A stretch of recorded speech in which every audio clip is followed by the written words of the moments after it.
What is up, party people? Welcome back to my channel. I'm Jamila. This is Jamila Be Reading, because I do be reading.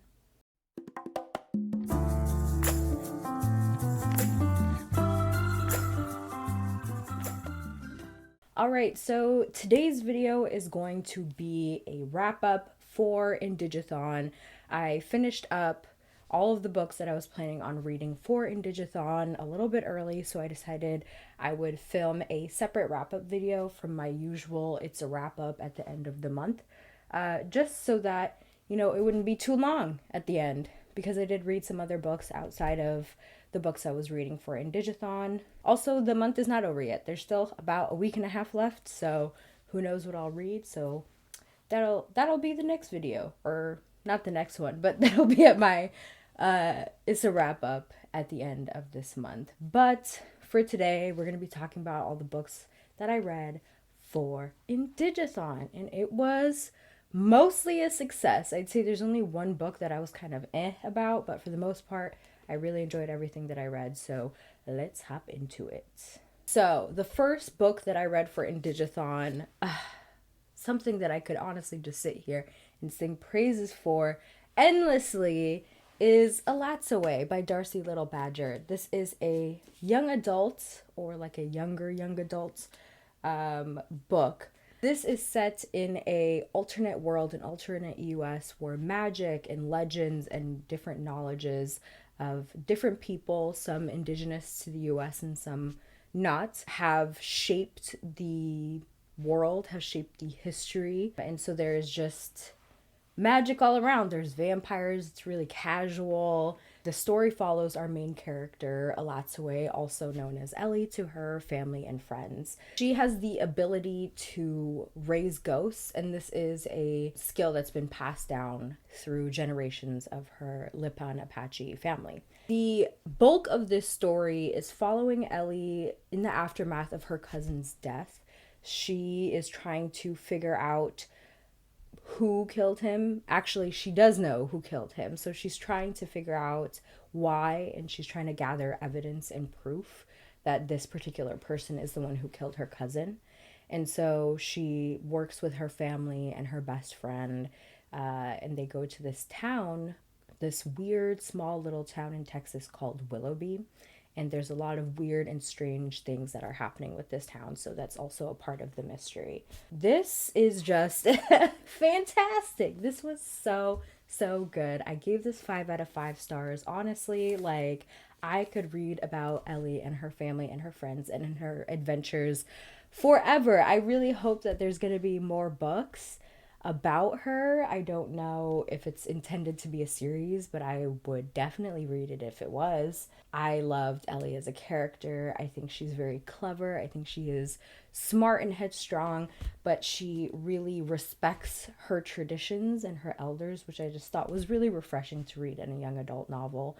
My favorite part was all of the stories about her 6th great grandmother, also named A Lat's Away. And you know what? All the storytelling was just so good. I really liked it. I really liked the emphasis on your family as well. And the one thing that just chef's kiss was the fact that her parents and the other adults in her life didn't belittle her and didn't not believe her. You know, how oftentimes it'll be like, something happened, but the parent doesn't want to believe the child when something happens.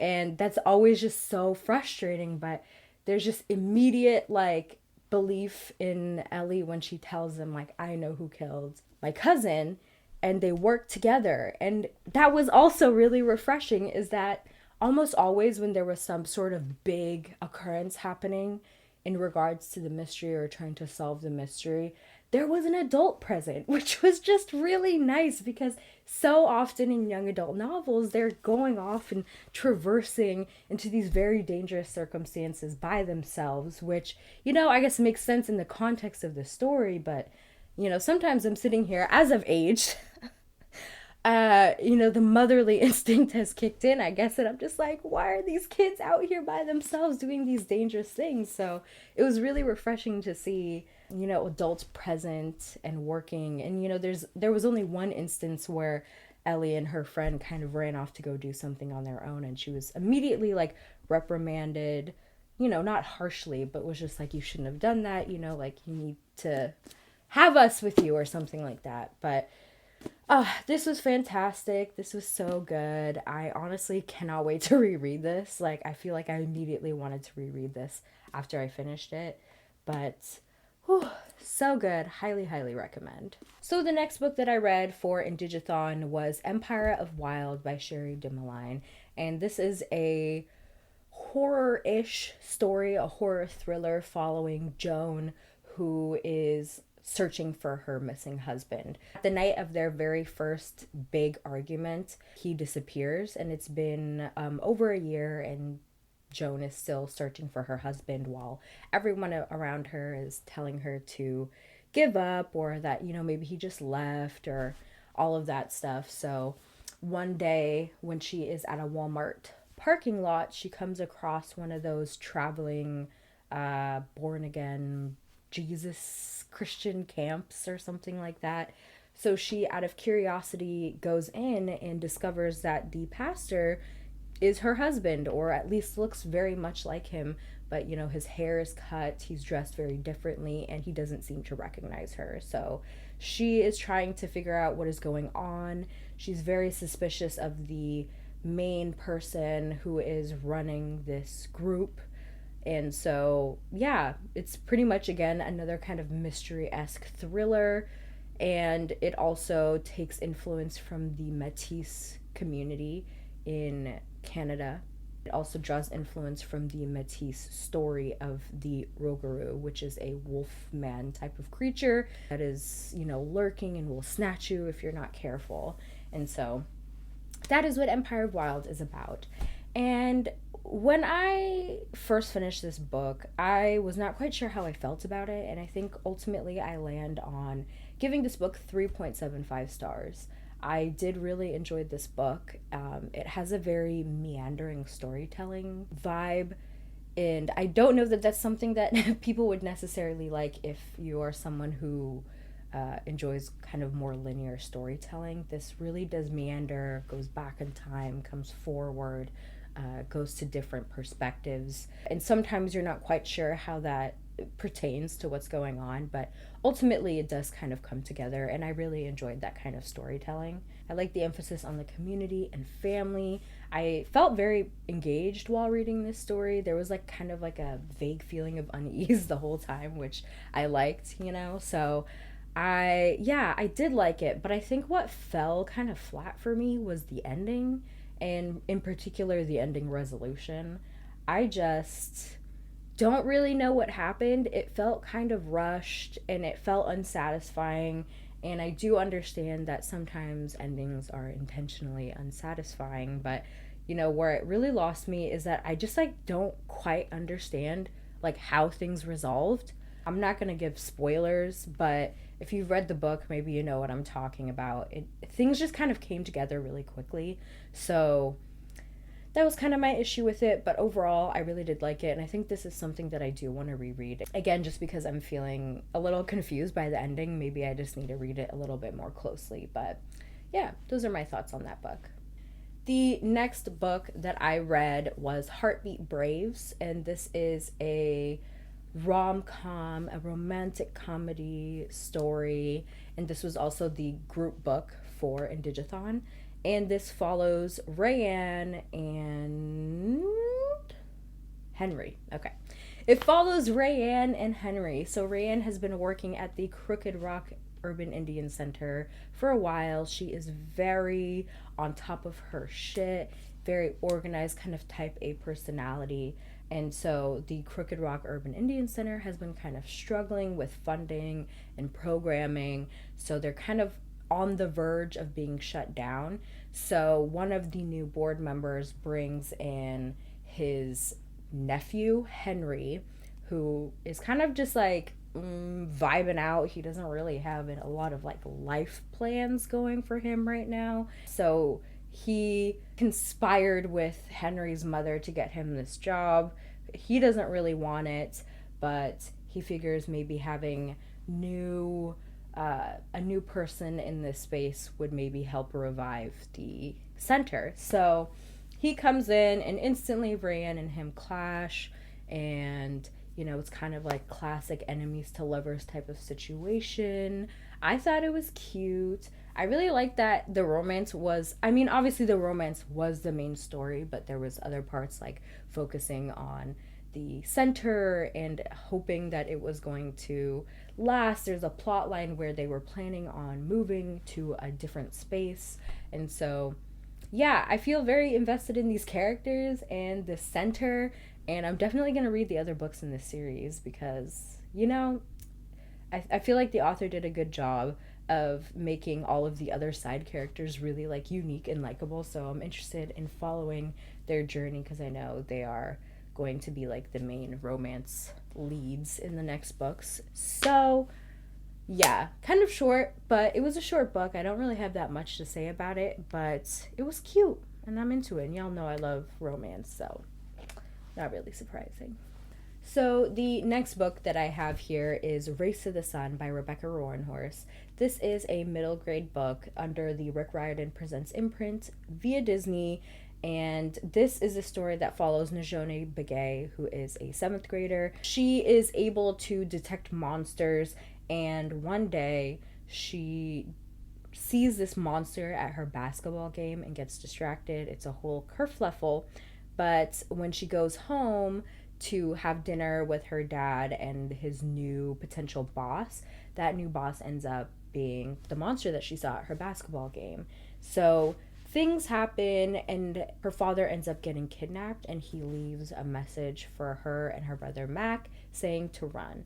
So then this leads into this whole quest with Najone, her brother Mac, and also her best friend Davery.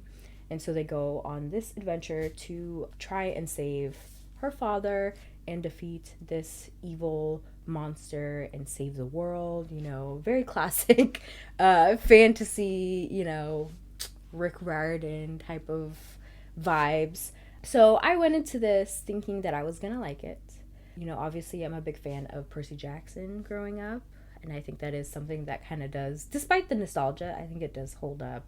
I recently read, like a couple years ago, the first book in the Tristram Strong books, also under the Rick Riordan Presents imprint, and I really enjoyed that. So I went into this thinking that at the very least it was going to be enjoyable. And, obviously when I read a middle grade, I am going to go into it understanding that it is intended for a much younger audience, so I'm not going to be as critical. But despite all of that, this book just didn't work for me. It's sitting somewhere between like a 2.5 and a 3 stars. The two major issues that I had with this book was the character development and the pacing, and they kind of intertwine with each other. So this book moves at a very breakneck speed, but also seems to drag a little bit, which is kind of like a weird state to be in. I really wanted the characters to like sit in some of the quests. Like I wanted to stay there for a little bit longer. I wanted them to, interact more with some of the holy people that they were encountering and stuff like that. I don't know. It just moved way too fast, and I felt like the character development was very hollow with all of the characters, in particular with Najone, who is our POV character. You would think, because she is our POV character, she's our narrator, we would get to a better sense of who she is, but again, a lot of it just feels very surface level, and it feels that way with a lot of the characters. This just didn't work for me, unfortunately. Things were moving too fast, and I just wanted a little bit more from the characters. I think on top of that, too, this is a standalone. It's not going to be a part of a series. So everything kind of just needed to happen in this one book, and it's kind of short. And yeah, unfortunately, it just didn't do it for me, although I think that if I was the intended audience, like, I would still really enjoy this book. But, meh. I just wanted a little bit more nuance. All right, and lastly, I have Post-Colonial Love Poem by Natalie Diaz. This is a poetry book by Natalie Diaz. And as I mentioned in my TBR for this, I don't read poetry, really. So this was an experience. And I have to say, like, honestly, I feel like maybe I'm just a little too dumb for poetry. Not that I wasn't, like, getting things. I just feel like I'm not quite enough of a critical reader right now to really dive deep into poetry. I think I definitely want to continue reading more poetry though, so I can build up that level of critical thinking. But this was good. I would give this 4 stars. I still have like a little bit left in here. I will say that my favorite poems are Catching Copper, Like Church, The First Water is the Body, and Manhattan is a Lenape word. So yeah, I don't I don't know what else to say about this, because again, I don't honestly, the last time I've like critically interacted with poetry was like high school for like English class, and it was like random ass Robert Frost poems. So, you know, I'm not big brained enough for this yet. Yet being the operative word. But this was good, and I think Natalie Diaz has such a way with words. Like, she has such a strong vocabulary. I was definitely like, dictionary.com, hello, don't know what's going on here. But anyways, this was good. 4 stars. Yeah, that's all I got to say about that. All right, so those are the books that I read for IndigAthon, and I just quickly wanted to talk about the documentary that I watched. This was hosted by the Native American Law Student Association at my law school that I attend, and in partnership with one of the law firms here in my town. So I went to that as a part of my federal Indian law class that I'm taking this semester, and we watched this documentary called Dawnland, and wow. My God. It was so terribly heartbreaking to watch, but so like necessary. This followed the first government-sponsored Truth and Reconciliation process in Maine with the Wabanati people, which comprises of different tribes. And yeah, wow, definitely from the get-go was just like crying for like the majority of this movie. And after the screening, we got a chance to do like a Q&A with, I believe, one of the directors or movie makers. She was heavily featured in this film as well. I think she is a part of one of the tribes of the Wabanati people. So anyway, it was really good, and wow. Yeah, I'll link information about that down below. I highly recommend watching it. It really chronicled, like, you know, the government taking, you know, Native children from their families. It talked about ICWA, which is the Indian Child Welfare Act. It talked about, like, these kids being sent to these schools to learn how to be American and to renounce their indigenous ways. It was just, it was so horrifying. And yeah, so like trigger warning for like a lot of things, honestly, if you're gonna watch it, but I highly recommend watching it, especially if you're not like Native American. Definitely watch it. Definitely not something that's like taught that much in schools, so I think educate yourselves on that. So anyways, that is it for this video. Kind of ended on a sad note, but that is it for this video. I really enjoyed participating in IndigAthon this year. I'm definitely going to try and participate next year. And on top of that, I'm just going to like incorporate reading works from Native and Indigenous authors just throughout my life, not specifically relegated to 1 month of the year. But yeah, this was a fun time. I feel like I've discovered some new authors, some new books, some new faves. So, you know, don't forget to subscribe, like, comment down below. Did you participate in IndigAthon? And if you did, what was your favorite book that you read for this month? And I'll have all of my socials linked down below. I'll also link down below the Dawnland information. And I'll catch y'all in the next video.